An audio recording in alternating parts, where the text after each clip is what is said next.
Welcome to HR Voices. A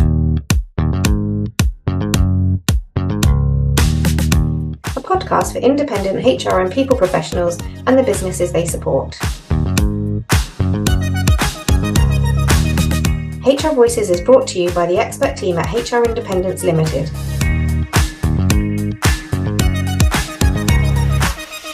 We hope you enjoy.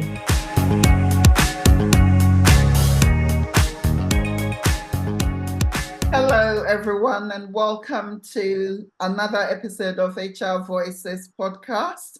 I'm your host, Mary Asante. I do not have my usual co-host with me today, Charlotte, because she is not available to join us today. But I've got the lovely Elma here with me. Hi, Elma. Hi, Mary. And we're going to be discussing a really interesting topic. But before we dive into the topic, I would love to hand over to Elma so that she can introduce herself to us. Thanks, Mary, and thanks for having me. My name is Elma O'Reilly, and I have a HR consultancy business called Parallel London. My background is working for large, mainly American corporate brands. So I've worked for Nike, both in the UK and in the Netherlands, and also for PVH Group, which you may not have heard of, but you probably know their brands, including Calvin Klein and Tommy Hilfiger. Then I came back to London after 8 years in Amsterdam to head up global HR for All Saints, which was private equity, and then started out my own a few years ago. So I work across numerous regions and functions, but mainly working with a lot of design, creative people, SMEs and founder-led businesses. So that's my kind of main area that I work with. Great, thank you, Elma. And today our key focus is really going to be on creatives and how HR effectively fits into that world. And the key reason being that, and I'll let Elma explain very soon, the key reason being that creatives and innovators mostly do what they do and they get to where they get to by not following the rule book, but effectively stepping outside and thinking outside the box. Whilst the expectation for most HR people or of most HR people in some cases is that HR is full of policies, procedures, rules, guidelines. You need to do this, you need to do that. And then the two really don't fit well quite together. So we're going to explore how HR can be an enabler in a creative and innovative environment rather than be a disabler or slow people down. Yeah, perfect. So Elma, tell us from your experience then, what are some of the key sort of drivers for creatives that you've worked with? So as you say, they've majority of them have got to where they are by not following the rules. So they're thinking differently, they do things differently, they've got a different product. So that's kind of their world and they bring that world with them. And then we come along and maybe that's not fitting into their world. So for me, I think what drives them is that success and that the passion they have is incredible. And that's across the board with any of those people that I've worked with and I still work with. It's their passion for what they do is so incredible. And they want their team and their business to come along on that journey and with that passion. And that can sometimes be a little bit of a struggle because having them maybe in a position where they don't understand someone doesn't have the same level of passion as them can be difficult. And, but I think that it's harnessing that passion and harnessing that in terms of how you work within a business, you can turn it into something super positive. Yeah, that is great. And I think you're absolutely on the ball. And I deliberately used the initial HR analogy and understanding of how I think people perceive HR.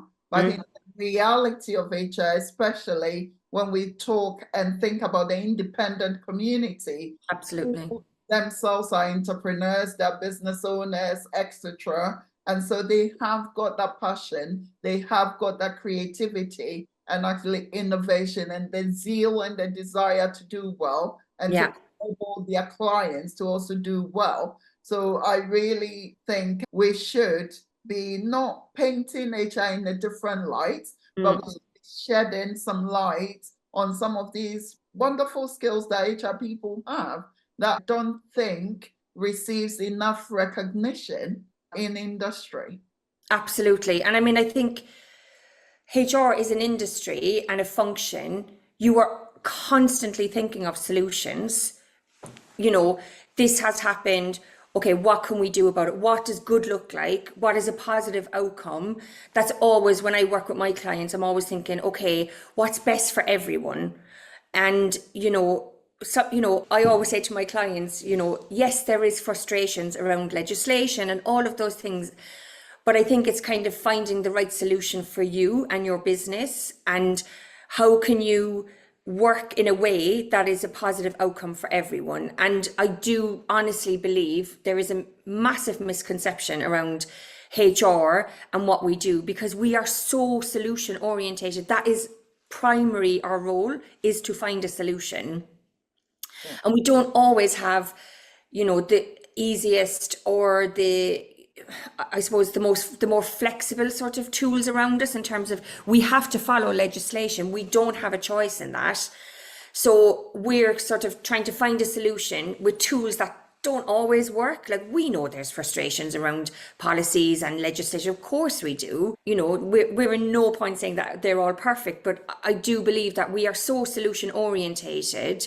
And when you work with a business in a positive way, especially as an independent, you can really bring those two worlds together and show a positive working relationship. Absolutely. Our role is solutions. That's what we do. So from a commerciality of a business, HR as well also have the frustration of, we're not a money generating part of a business, right? Marketing, sales, they can show numbers. It isn't that easy with HR. So it's finding that balance between what can we contribute to the business, what's going to drive results, and showing what that looks like on paper can also bring a massive elevated relationship with HR and your business. Yeah, and again, those are very important points to highlight. And when you're speaking to business leaders, to boards, to senior executives, etc., within any organization, what's important to them is really the numbers. At the end of the day, businesses exist to make profit, and let's not forget that or sort of downplay that. However, how you go about demonstrating value to them is very important. So I think we should explore how can HR add value to organizations, to creative organizations, so that they can feel that HR is part of the team and they are driving and heading towards the same direction, rather than just being seen as, slowing us down or not quite a good fit for what we are trying to do and all those things. Yeah, I mean, that slowing down, I've heard that many times over the years, where they feel, oh God, but HR will slow down the process. It will slow down. Like, absolutely not. That's not our function. That's not what we're there for. We're there to make things better, right? So I work a lot with businesses around, how do you make your processes easier? What can I take away from you? What's taking up your time? And then it's like, when I can actually show them, well, if we can automate this, or we can make the process easier, this is going to take X amount of hours away from you weekly. So I can tangibly show them where I am saving them money, because their time is money. And I do honestly believe, and I say that to, like, if I ever get asked about working in HR, if you work in any business, just because you work in HR, that shouldn't be, and I'm not about like stay in your lane kind of thing, but you should know the whole business. And I was really lucky when I worked for brands. I came from like a retail background, so I worked with fashion and retail brands. When I started working at Nike, I was the HR manager for Nike Town London. I was in the store. I was on the duty manager rota. So I would be shop floor, that was part of my shift pattern, was I was duty manager, the same as the finance guy was, the customer service person was, and we would have a rota for the week and I would know when I would be shop floor. And that was like, so I completely understood from top to bottom the business. So I could tell you, where I would, do the huddles in the morning, and I would say to people, look, we're down on sales X% this week. We need to sell this much today. And there was never even a second look that I was the HR person having that conversation. We were all in it together.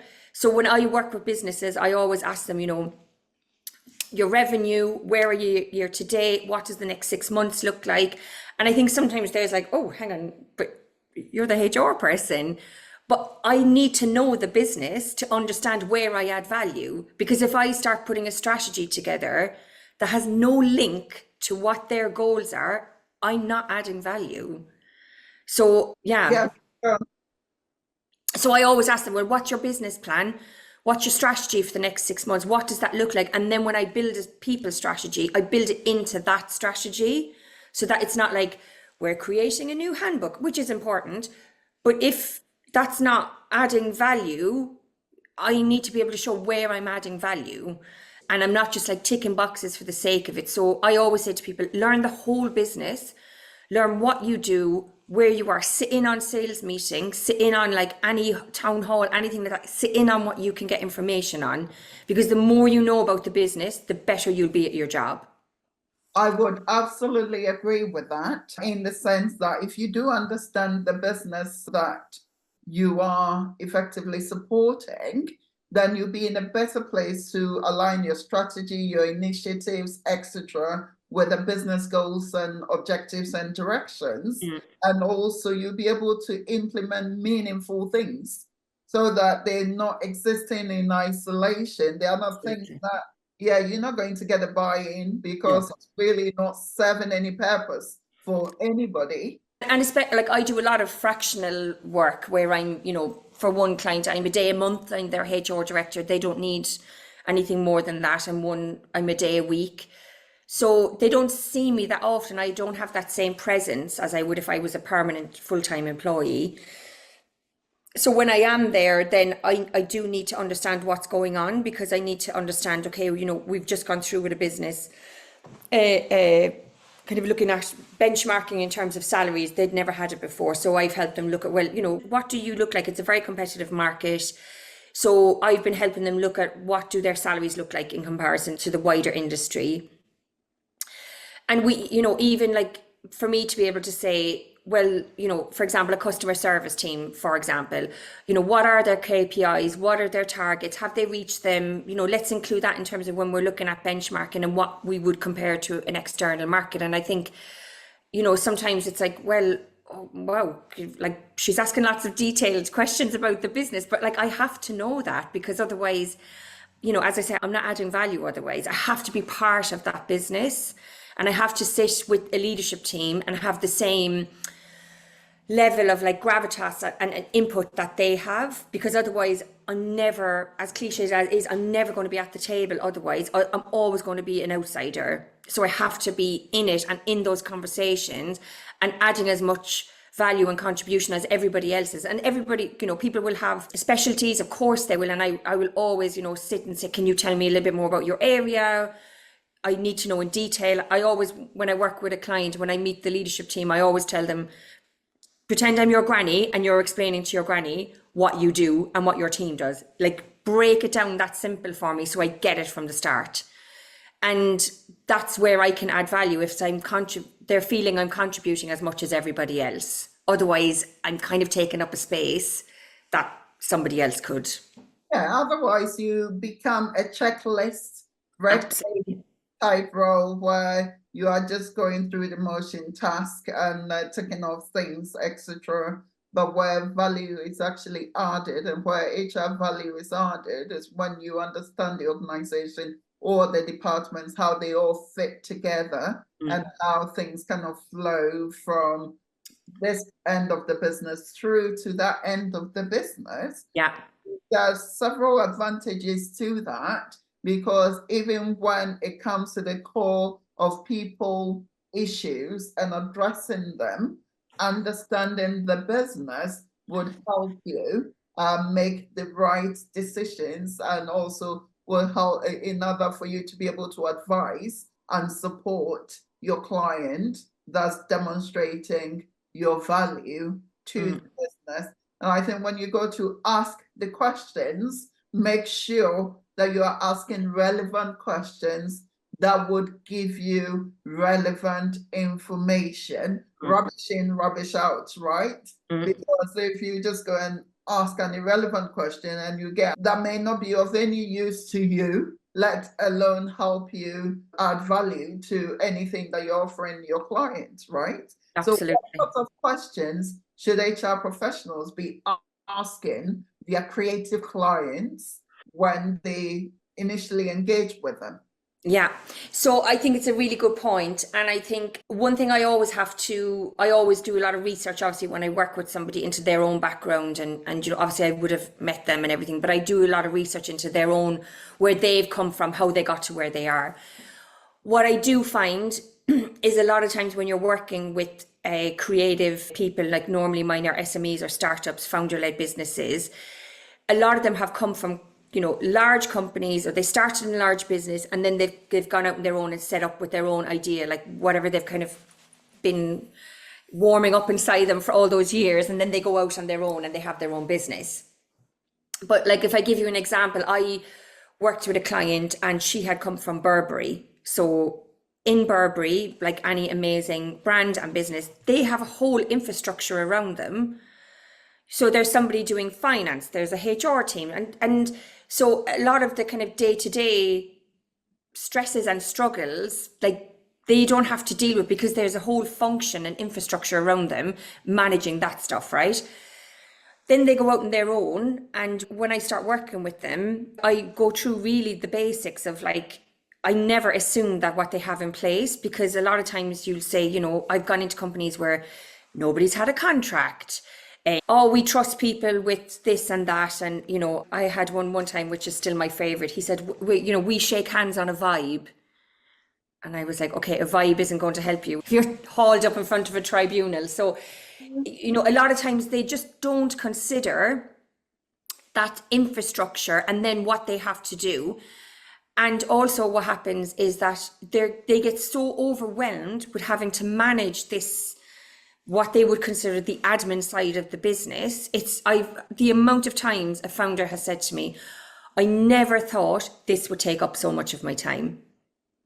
So it's helping them. Okay, I always ask them, what is taking up your time? If you talk me through your day, tell me what's taking up your time. What are you dreading dealing with this week? And it's usually, this person, I took them on, they're not performing, and I've put off having the conversation. So it's stuff like that. So I always talk about what's taking up your time. What can I take away from you now, right now, that will free up your time so you can get on with managing your business? That's my priority. So I always talk to them about, yeah, what's taking up your time? What are you dreading doing?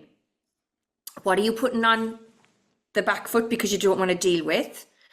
So I kind of give them a sense of, I suppose, security, that, like, this is going to be okay and I can help you with this stuff. Because a lot of times they'll just leave it and hope it works out. That never works out. So I think it's just helping them, you know, it's going to be okay and we're here to help you. So yeah, they would be my things that I would ask them. What are you dreading? What are you not dealing with? And what's taking up your time? Right. Effectively, what's keeping you up at night? What's keeping you up at night? Exactly. Yeah. Yeah. So some really great things. And I think those are really good conversation openers and can lead to some amazing and some wonderful discoveries and understanding of your clients and what's important to them, to help you to tailor how you might be able to support them as well.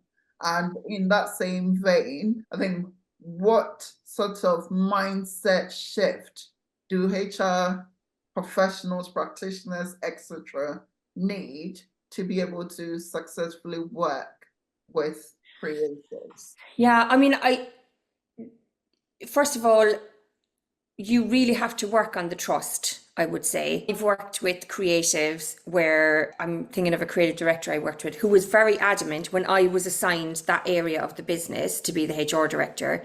He was very clear. No one in HR has ever lasted with me, ever. So he was very, flippant about it, but like, yeah, you can kind of go because I don't work with HR.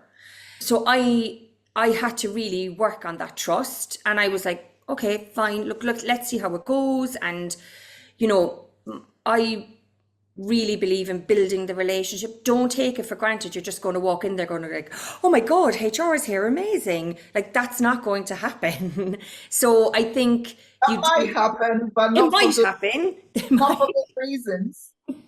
HR in the house is normally not.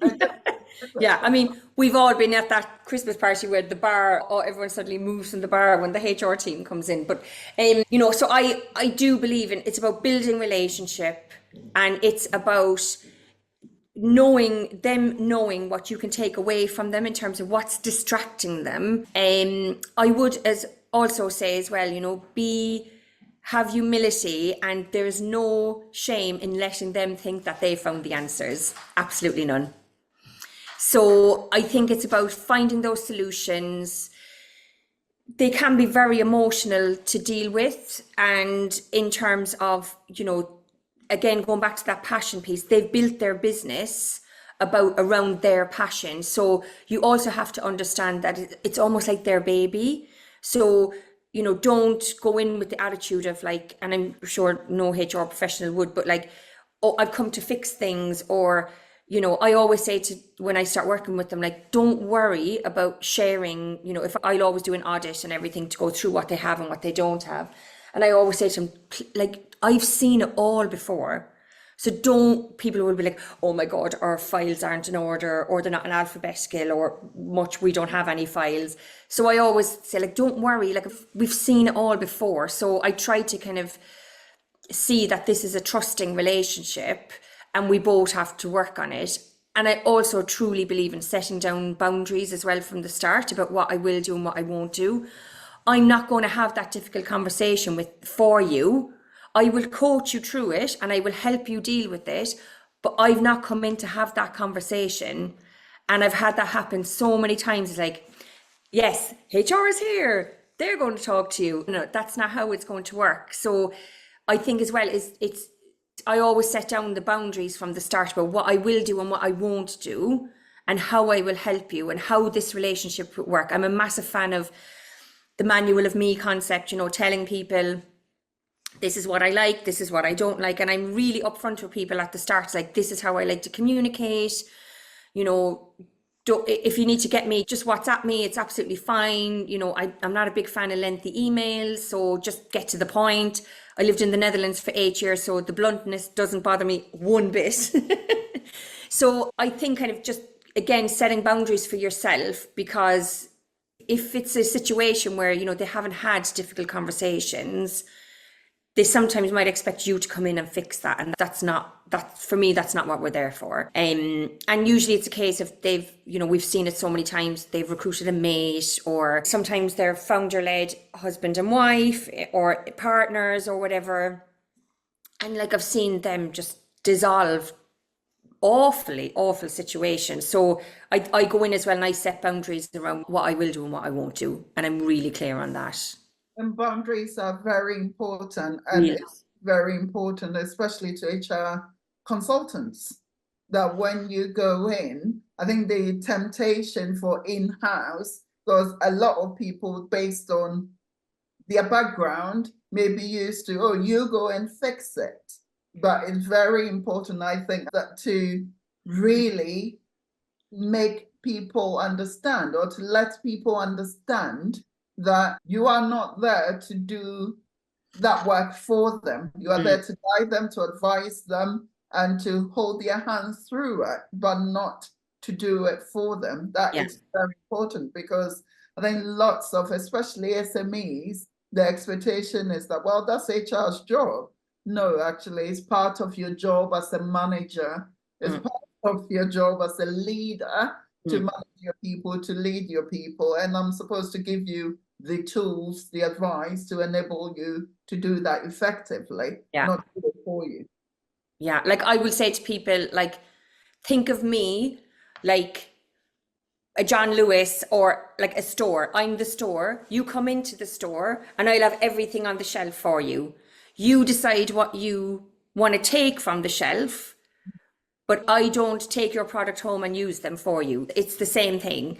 So I'm there to provide all the tools, whatever you need, no problem, but I'm not doing your job for you.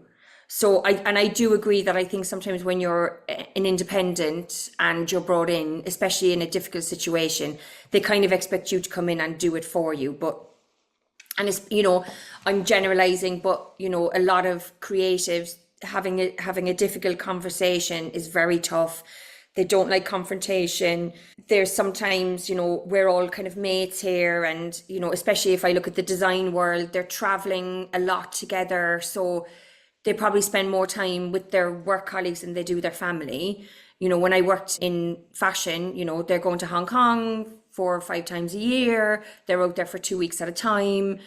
You know, so like there's a lot of very sort of crossover between kind of personal and professional. Bonding and friendship. Yeah.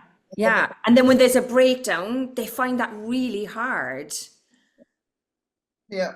And I think having difficult conversations generally is quite tricky for a lot of managers anyway. Yeah. Which is why a lot of people go, you're HR, go and sort it. You do it. And yes, that is absolutely. And I think even in situations where we still generally spend a lot of time at work anyway during a weekday than we do at home on most days. And so, yes, that friendship, that bond, that, oh, I can't have that difficult conversation, then look at them in the face again the following day or on Monday, etc. So I seem to remember there were a few managers who preferred to have difficult conversations if they had to on a Friday afternoon. Actually, that's probably not the best thing to do, because you are ruining someone's entire weekend if you're doing last thing on a Friday afternoon. Then you pick your bag and you're out of the door type thing. Yeah, and they stew on it over the weekend, right? Like what did they say? Because you know, I always, when I'm coaching people with redundancy situations in particular, I always, tell them, like, when the person hears probably the first 4 words of that sentence, you've kind of lost them after that, right? Because it's like, it's a blur, it's a shock, it's horrific. And so I always say, like, keep it sharp and short and to the point. So, and, because, and again, the same thing, doing those conversations on a Friday night, they're then gone home and thinking, did they say this? Or what do they mean by that? And there's no chance to kind of follow up. What did you mean by that? Or, so yeah, it can be those difficult, nobody likes having them. I don't like having them. Nobody does. So I think it's just making it as clear as possible and making them as comfortable as possible with that conversation, because they'll just keep putting it off otherwise. And also, when you're working with creatives, there's also the element of somebody has the idea, they've got the passion, they're working with it, they are running with it. And when they recruit people in, the expectation is that those people will share that passion, they will buy into or believe in the idea and all that. But sometimes it happens, but it doesn't always happen. Absolutely. So I think there are opportunities for HR to then work with those leaders, business owners, etc., to help them to really educate their workforce, for them to understand the rationale, the passion, the idea, and how they can be part of that whole thing. Because if they don't have that initial passion, with any luck, they can start to be passionate about it when they understand the ideas better and they understand how they can contribute to making those ideas a reality or to keep it going. Yeah, absolutely. And I always say to companies as well, like, I work a lot with companies around their values, and not that they're just words on a wall. Like, that's not what I believe at all. But, how do you work? What are your expectations of people? And be really clear from the very start what that looks like. Even how you advertise, how you talk about your business on LinkedIn, your job descriptions, all of those things. Because, like, if you look at something like retail is a perfect example. Until I went out on my own, I worked every single Christmas. Because I was in HR, that didn't matter. I always worked Christmas. And so to have a Christmas off was like, oh my God, like, we're downing tools for Christmas. Like, so, like, And was that, for the purposes of people listening to us, was that out of choice or not, to work every Christmas? no, so you had to, everyone works over Christmas in retail, because they're probably taking in at least 25% of their sales, probably more, are going to come that week. Yeah. So, like, if you think of Black Friday, which is hopefully is not becoming such a thing anymore, but so Black Friday was named Black Friday because of the fact that was the day that retail businesses in the US went back into the black from the red in terms of their sales. So that was the week, that was the day that got them over the line, right? Then anything after that, like from Black Friday up to Christmas, that is like, there is no holidays, there's no, you're not going to any seminars or webinars or any, like, your focus is the business. So I would always be working Christmas. And it's just the norm in retail. But if you've not worked in retail before, and you're then as a business recruiting someone into that world, and they're like, oh, I'm going to, wherever for Christmas, like, well, you can't because it's retail, but you didn't tell them that beforehand. So what are the expectations of your business, and what are your guidelines and your boundaries? So, don't take it for granted that people will just understand, oh yeah, well, in retail you work Christmas. Like, so I think it's like setting the expectations from the very start. And I think sometimes what can happen, especially with SMEs, is that they've gone from a small business startup to growing into a bigger business. And that usually happens quite quickly, or it's happened over a period where they kind of, what got them to where they were at the start, and they haven't written down. And they've all just like, well, we've always done it this way. And then because I've worked with businesses that gone from 30 staff to 500 staff. But if you're one of the last of the 500 coming in, you don't know what it was like 5-10 years ago. But they're all working with the expectation that you do know what it was like 5 or 10 years ago. So it's like, well, what does it look like? What are the expectations? What do you want of your people? How do you want them to contribute to your business?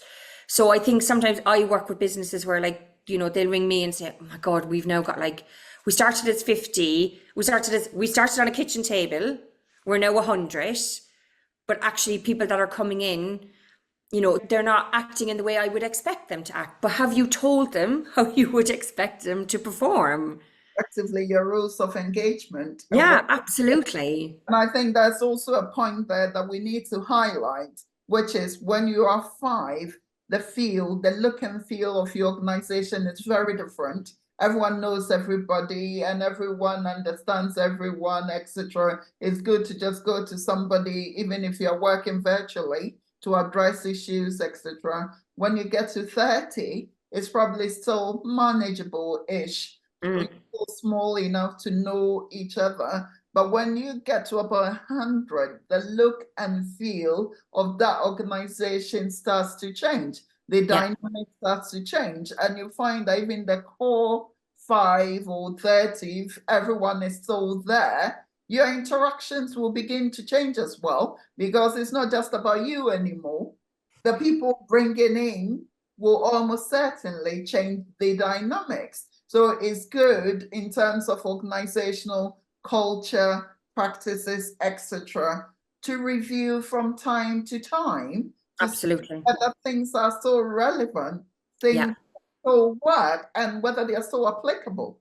Otherwise, just expecting, oh, that's what we did it 20 years ago, or 5 years ago, or 3 years ago, and we should still be doing the same, can sometimes be a challenge. Yeah, absolutely. And I I've worked with businesses when you have that conversation with them, and when we look at like values and behaviors and how basically the business runs effectively, they'll often say to me, oh, but we're like a little bit nervous because we don't want to be corporate. And I'm like, I've worked for corporate. You are never going to be corporate. That's not a fear you need to worry about. So I think sometimes they have this thing in their mind that we don't want to change so much, we lose our soul, or we lose what made us what we are. That you don't need to worry about that. That is absolute. What made you what you are is keeping you where you are. So it's just making sure that people understand what that looks like. Otherwise, it's just a thought in your head. So I think that it's kind of, I hear it so often, oh my God, we don't want to be corporate. Like, you're fine. You're not going to be corporate. It's all good. Yeah. Great. Elma, fascinating discussion. And I think it's a topic that we can probably go on for a while on.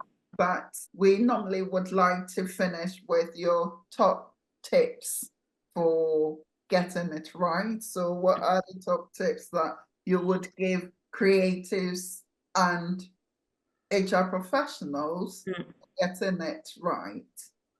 I would say, like, not in any particular order, but I would say definitely know the business, know it inside out.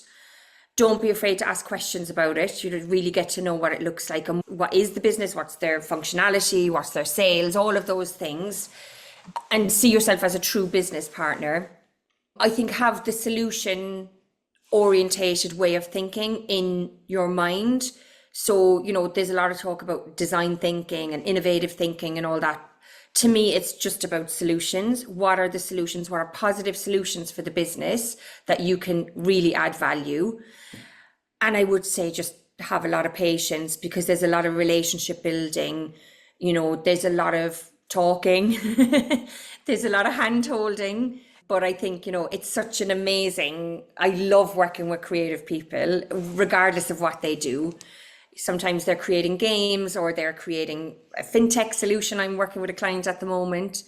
I just love it. I just love seeing their way of thinking and seeing that it's so different and what I can learn from them as well. So they would be my top tips. Great. Thank you so much, Elma. Fantastic. Thanks, Mary, for having me. It was really lovely. You're very welcome.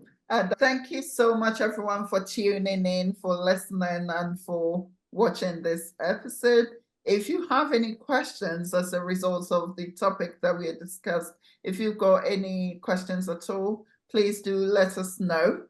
And also, if there are topics that you'd like us to discuss on future episodes, please do get in touch and we'll be happy to accommodate them. Thank you once again, Elma, and hope to see you all again soon. Bye. Bye.